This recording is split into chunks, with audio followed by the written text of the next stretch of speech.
The police dog stopped the game by sniffing the ball. But what was inside stunned everyone. Before we dive into this story, let me know in the comments where you're watching from. It's always awesome to see how far our stories are reaching.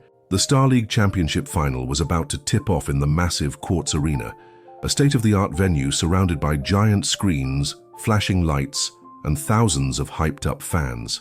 The air buzzed with an almost electric energy. The teams were already on the court, the national anthem had played, and the broadcasters filled the airwaves with fake enthusiasm and over-the-top smiles. Everything seemed to be going as planned, until a bark shattered the harmony. Max, an imposing German shepherd with fur as dark as a moonless night, suddenly tensed. He was stationed courtside next to his handler and partner, Lieutenant Emily Harper, a woman with sharp features, blonde hair tied back in a tight braid, and blue eyes burning with determination. She knew Max better than anyone. She knew he didn't bark for no reason. The dog let out a low growl before unleashing a sharp, insistent bark. His focus was locked on one of the basketballs used in warm-ups, rolling near the home team's bench. Without warning, he lunged toward it, yanking his leash with unusual force. Emily, caught off guard, barely held him back. "What's gotten into you?" she muttered, crouching beside him. Max didn't take his eyes off the ball, his entire body rigid as if facing an invisible threat. Coaches and players glanced over, uneasy. An assistant tried to move the ball away, but Max growled again, louder this time. The crowd started to notice the commotion, and a murmur spread like a wave. From the VIP section, the league commissioner, Michael Reynolds, stood up, clearly annoyed. A thin man with sharp features and a cutting voice, he wasn't used to disruptions. He stormed down the stairs with quick steps. "Lieutenant Harper, get your dog under control," he snapped, reaching her side. "He's disrupting the biggest event of the year." Emily stood slowly, keeping Max between her and the ball. Her face was calm, but her eyes were pure steel. "Mr. Reynolds, if Max senses something, there's something to sense." The commissioner stared at her like she'd lost her mind. "A basketball? You want to halt an international game over a basketball? If that's what it takes." "Yes," Emily replied, her voice steady.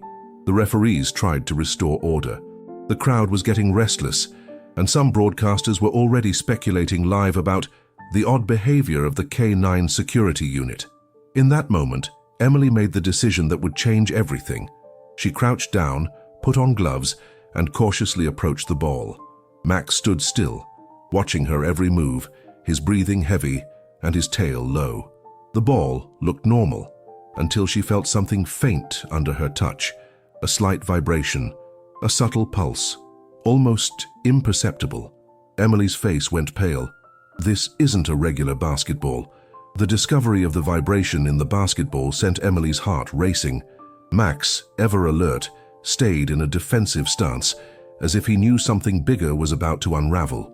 A thick silence spread through the arena like a heavy shadow. The head referee, a burly man with a Midwestern accent named David Larson, approached with a scowl. "What's going on here? Why isn't the game starting?" Emily held the basketball with both hands, no longer doubting. "There's something inside this ball. It's giving off a signal, or some kind of frequency. I can't explain it without tech, but I can feel it." And Max picked it up first. David crossed his arms, clearly irritated. "This is ridiculous. A frequency? You're trying to sabotage the game over a hunch?" Before Emily could respond, Commissioner Michael Reynolds stepped in with a forced smile, trying to keep his cool in front of the cameras now zooming in. "Take that ball to the locker room, Harper. Do your analysis, but don't disrupt this event any further. My team will handle security from now on." Emily knew what that meant. They were sidelining her. They were dressing it up as protocol. Max, sensing the tension, let out a soft growl, lowering his head slightly, ready for anything. "With all due respect, sir," she said, keeping her anger in check. "As long as I'm here and have my badge, I decide when a threat is real. And this is real." Reynolds leaned in close, his voice dripping with venom as he whispered in her ear, "If you don't back off, I'll suspend you right now. Don't ruin your career over a dog." Emily didn't flinch. Her gaze locked onto his like a blade of ice. "Max isn't just a dog, he's my partner, and he's got better instincts than anyone here." A camera caught that exact moment. Social media lit up. Max was already trending. Reluctantly, Reynolds allowed them to take the ball. Emily was escorted by two techs, One of them a pale young man with glasses named Ethan Brooks, who looked at her with genuine curiosity. "I'm a data analyst for the ball's sensor system. I shouldn't be telling you this, but you're not the first to notice something off," he muttered as they walked down the hallway toward the locker rooms. Emily glanced at him, intrigued. "Off how?" "Some balls have transmitters. They're not supposed to be there, but they disappear before we can analyze them. The system resets every time the arena lights come on."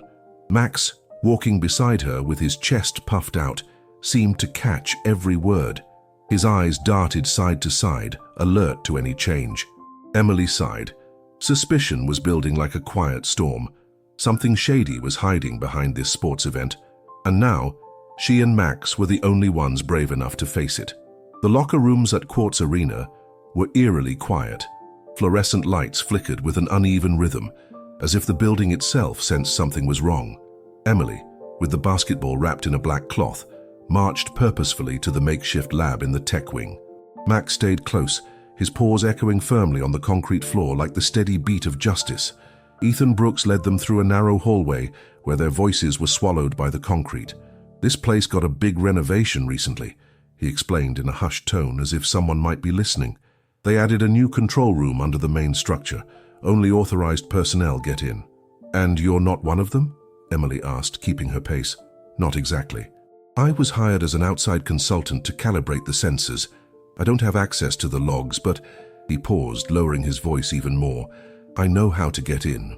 They reached a dim room with a steel table at the center. Ethan hooked up a portable scanner and placed the basketball on the table. Max sat by the door, staring intently down the hallway. Something was bothering him. "All set. This'll take a few seconds," Ethan said, his fingers dancing over the keyboard. The screen flickered. A diagram of the basketball's interior appeared, revealing a tiny device embedded in the core. Emily narrowed her eyes. "Is that what I think it is?" Ethan swallowed hard. "It's an encrypted data transmitter, but it's not sending game stats. It's linked to an outside channel. Look." He zoomed in on the digital map. "There's a signal going straight to a private tower just outside the arena." Emily crossed her arms. The pieces were falling into place, too perfectly. "Who owns that tower?" Ethan hesitated for a second, then typed quickly. "The tower's registered to a shell company, Nextron Solutions. But if you dig deeper—" He typed faster, his hands shaking. "The real owner is James Carter." That name hit like a thunderbolt. Emily took a step back, as if the blow was physical. "Carter?" she whispered, breathless. "No, that's not possible. He died 3 years ago in a helicopter crash." Ethan looked at her, confused. "You knew him?" Emily didn't answer right away. Old wounds reopened in her mind. James Carter had been her first commander at the academy, her mentor, and something more. A forbidden love that never fully bloomed. His sudden, mysterious death left a void she could never fill. "Yeah, I knew him too well." Right then, Max stood up abruptly. He let out a sharp growl and positioned himself in front of the door, on high alert. Emily snapped her head up. Footsteps. Someone was coming. "Unplug everything now," she ordered, stuffing the basketball into her tactical backpack. Ethan shut down the equipment just as the door burst open with a loud thud. A man with a pale face, square jaw, and black uniform stepped in, flanked by 2 private security guards. His badge read Internal Security, but his vibe was more hitman than officer. "We got a report of unauthorized equipment tampering. You need to come with us," he said, emotionless. Emily clenched her jaw. "We're conducting an official investigation. You have no jurisdiction over me, or him," she said, nodding toward Ethan. The guard didn't respond. He took another step. Max let out a deep bark that echoed off the walls. The guards froze instantly. The tension was so thick you could cut it with a knife. Emily raised her chin.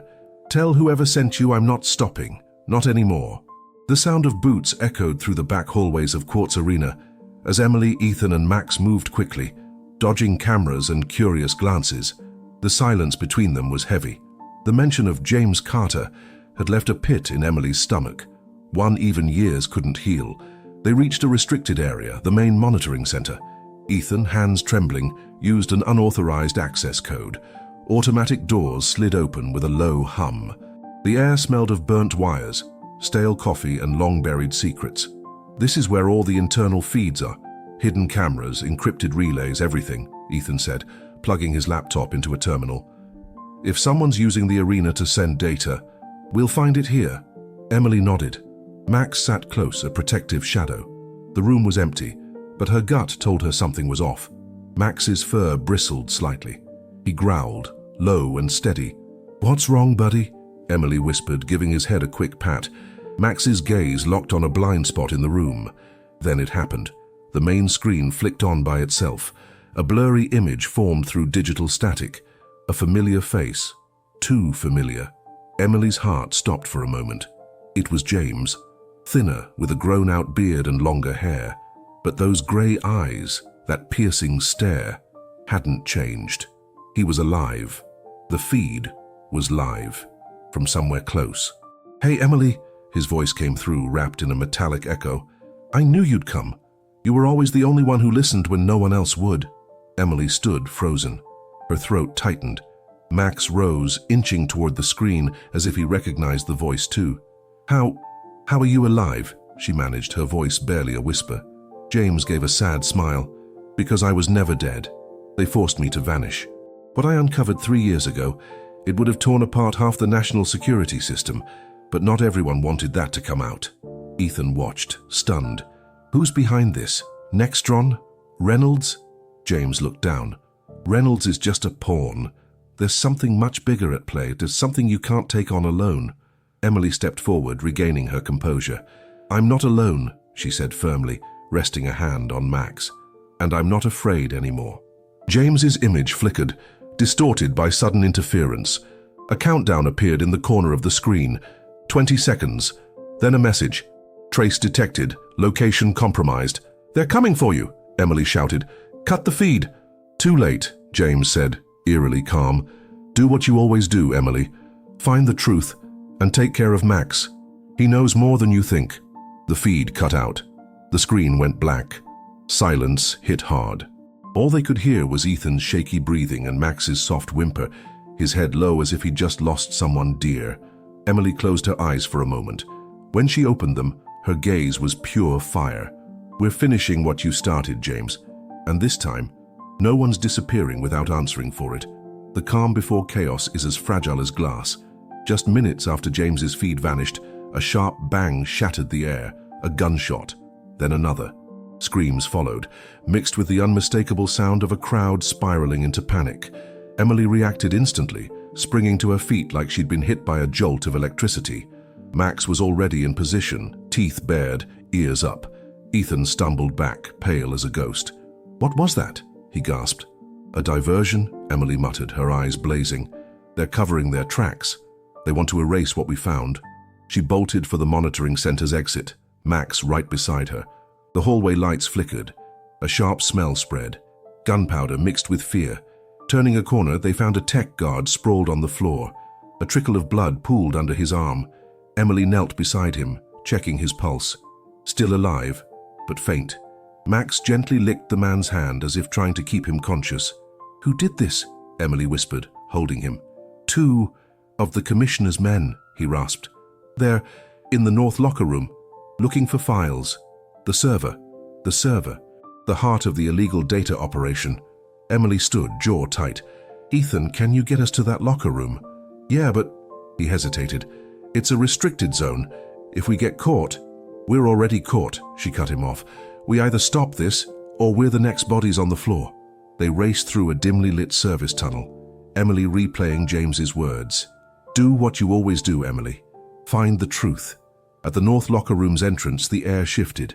Dead silence. Not a sound. That meant one thing: someone was waiting. Max moved ahead, steps soft, breathing slow and deliberate. Emily knew that look. It was his way of saying, "We're surrounded." Emily raised her gun. Ethan hung back, trembling, trying to stay calm. She kicked the door open, aiming inside. The room was dark. A faint hum of active servers filled the space. Suddenly, a figure stepped from the shadows. A tall, muscular man with light brown hair, slicked back, dressed in black. His eyes cold as ice. "Lieutenant Harper," he said, voice deep. "Didn't expect you so soon." "And who the hell are you?" she shot back, gun steady. He smirked. "I'm the one who ties up loose ends, and you're the loosest one." He fired. Emily dove to the floor, dodging by inches. Max launched like a missile, fueled by pure loyalty. The man tried to shoot again, but Max's weight knocked him down, pinning his arm with fierce jaws. The man screamed, struggling. Emily rushed over, knocking him out with a swift blow to the temple. He slumped, unconscious. Max backed off, panting, blood on his muzzle. Not his own. Emily approached the main server, a fortified system hidden behind a row of sports lockers. "Here it is. The core," she murmured. Ethan ran in seconds later, stunned by the scene. He plugged into the system and started downloading data. This is bigger than I thought. They're spying on everyone. Players, coaches, politicians, even international media. Emily stared at the screen, face hard. And if James was right, this is just the tip of the iceberg. A notification flashed on the monitor. Protocol alert. Server self-destruct in 03 minutes. Ethan went white. "They're tracking us. They triggered it remotely." Emily turned to Max. 3 minutes, ready to run?" Max barked once, firm, like a vow. The clock on the screen ticked down mercilessly. 2 minutes, 58 seconds. The server's hum grew louder, like a scream held back before an explosion. The room felt like it was closing in, suffocating. Emily didn't waste a second. "Ethan, unplug everything," she ordered, scanning the system's setup. "I can't," he yelled, eyes glassy. "It's locked from an external node. If I cut power, the data's gone." Emily gritted her teeth. Her eyes locked on Max, who was already by the door, barking urgently, pointing to the only safe way out, a maintenance duct barely visible between the lockers. "That way," Emily said, yanking the external hard drive from the system. The air grew heavy. Alarms blared with a shrill, desperate pitch. Red emergency lights flashed, bathing the room in a frantic glow. Ethan grabbed his laptop and followed. Max led the way, vanishing into the duct's shadows. The tunnel was tight, coated in dust and forgotten cables. Emily crawled fast, clutching the hard drive in her teeth like a warrior's torch. Ethan slipped every few feet, gasping like his life hung on each breath. It did. "How much time?" she called, not looking back. 1 minute 20, he choked out. The server's vibrations rippled through the floor. It was like the quartz arena itself was about to roar. Max barked from ahead, signaling a fork in the path. Emily followed without hesitation, trusting his instincts completely. "Come on, boy, lead the way." The duct ended at a rusted grate. Emily kicked hard. Once, twice, third time. The metal gave way with a sharp screech, and the three tumbled into a forgotten storage room. In the distance, a muffled blast echoed like far-off thunder. Heat seeped through the cracks. Thick smoke began to creep in. "They blew it," Ethan coughed. "The server's gone." Emily stood, dust coating her face. She clutched the hard drive to her chest like a borrowed heart. Max circled, restless, not from the smoke but something else. "What's up, Max?" Emily asked, kneeling beside him. Max sniffed the air, turned, and bolted for a side door. Emily followed without question. When she opened the door, her breath caught.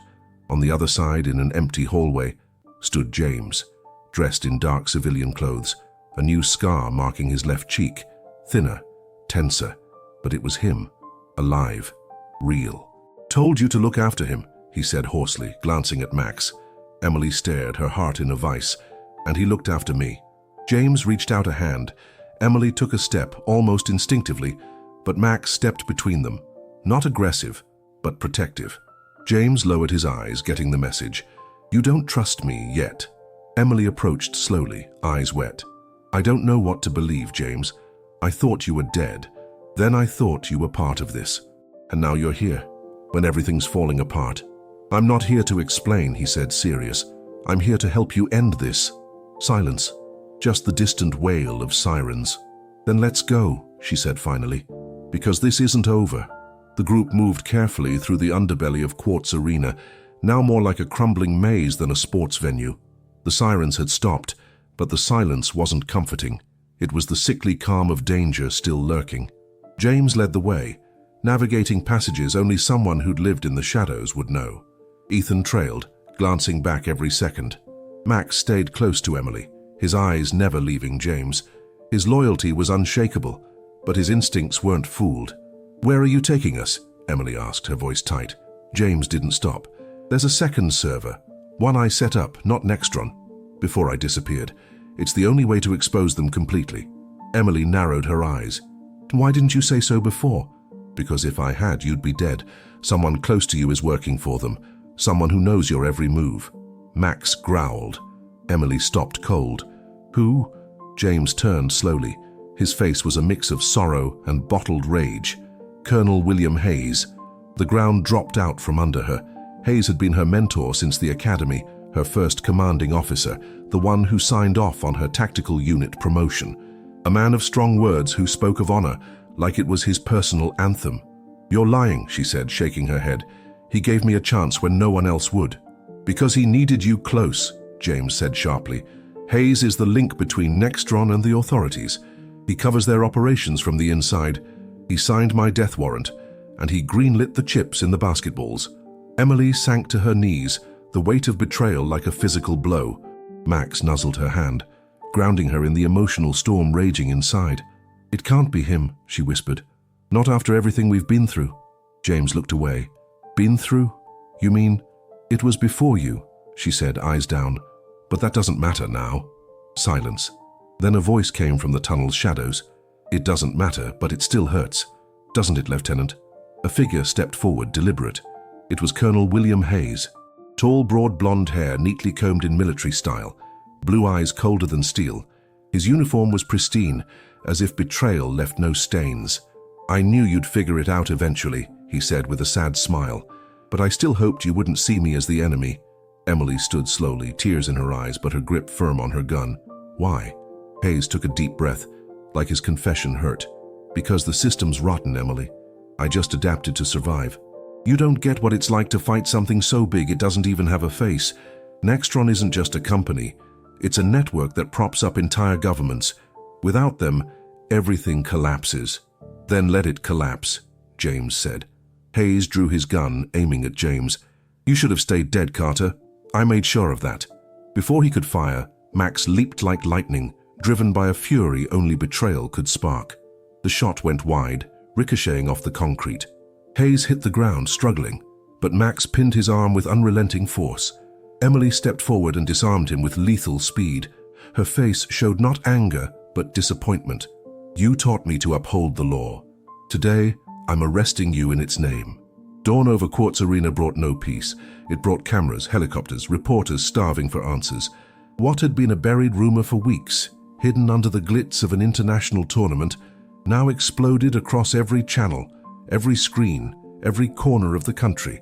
Footage of Colonel William Hayes in handcuffs, escorted by federal agents, played on repeat. His fall dragged down a web of big names, politicians, executives, high-ranking officers. A corrupt system built on sold data, rigged games, and lies dressed up as glory. Emily stood before a makeshift podium outside the arena's main entrance, watching the crowd pressed against the barriers. Her uniform was dirty, marked by the recent chaos. Max stood tall beside her, head high, alert to every movement. The sun bathed his fur like a crown. James, blending in with FBI techs, watched from a distance. He couldn't face the cameras. Officially, he was still dead. His eyes stayed on Emily, a mix of pride and resignation. A Homeland Security official handed her a microphone. She held it for a moment before speaking. Her voice, when it came, was clear, steady, like a promise kept. For years, we were told sports was sacred, that fair competition was the heart of who we are. Today we learned that was a lie manipulated by powerful hands, hidden and protected by those meant to serve us. The silence was total. Even the helicopters hushed. My partner and I, she said, resting a hand on Max, followed an instinct, one that was ignored, mocked, and turned out to be the only truth in a sea of deception. Max barked once, loud, as if backing every word. Thanks to him, James Carter, and the few who still believe in justice, we took down a network that profited off our passions, our emotions, and our trust. The cameras caught every look, every held-back tear. I'm not staying for medals. That's not why I came. I came to do my duty. So I'm retiring from active service today, but I'll keep watching. From somewhere else with him by my side. All eyes turned to Max. A ripple of respect spread like a wave.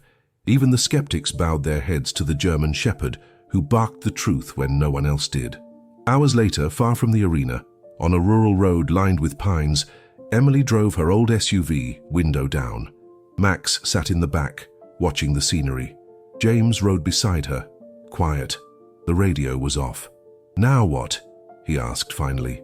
Emily glanced at him. She didn't smile, but her eyes held peace.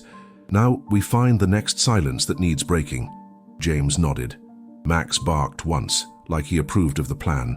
The SUV faded among the trees, leaving one story behind. Tell me in the comments, on a scale of 1 to 10, how would you rate this story so far? Your opinion means a lot to me. And maybe starting another. 6 months have passed since the Nextron network fell.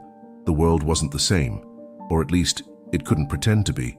Investigations sparked by the evidence gathered by Emily, Ethan, and James dismantled a global operation that had run for over a decade, infiltrating sports systems, governments, and media. The scandal triggered mass resignations, historic trials, and eventually international reforms on sports integrity and digital security. William Hayes was sentenced to life without parole. At his trial, he tried to justify himself with talk of geopolitical balance and invisible power, but no one bought into ghosts anymore. The one thing he couldn't control was the stare of the German shepherd who testified against him. Ethan Brooks, once just a tech in the background, was named Director of Cybersecurity for a new independent sports oversight body. His ideas laid the foundation for a new sensor system, free of secret chips, fully auditable, and guarded by transparent AI. And James Carter.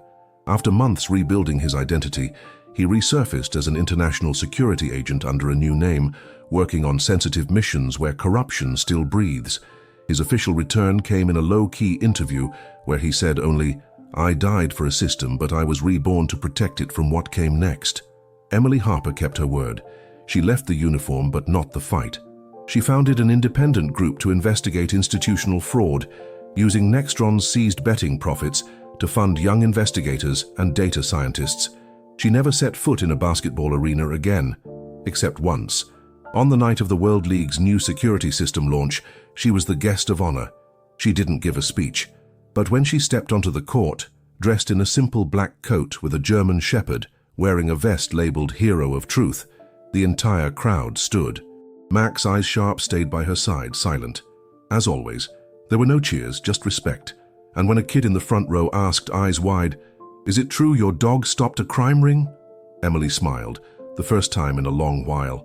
She knelt, looked at Max, and said, "No, he saved the soul of sports." After that, she returned to her mountain retreat. No spotlights, just silence, truth, and barks at dusk. Thank you so much for sticking with this story until the end. If you enjoyed it, please give it a like and subscribe to the channel. It helps us a ton and motivates us to keep bringing new stories every week. And since you're here, take a moment to check out another one of our stories that's popping up on your screen. Big hug and see you next time. Stay well.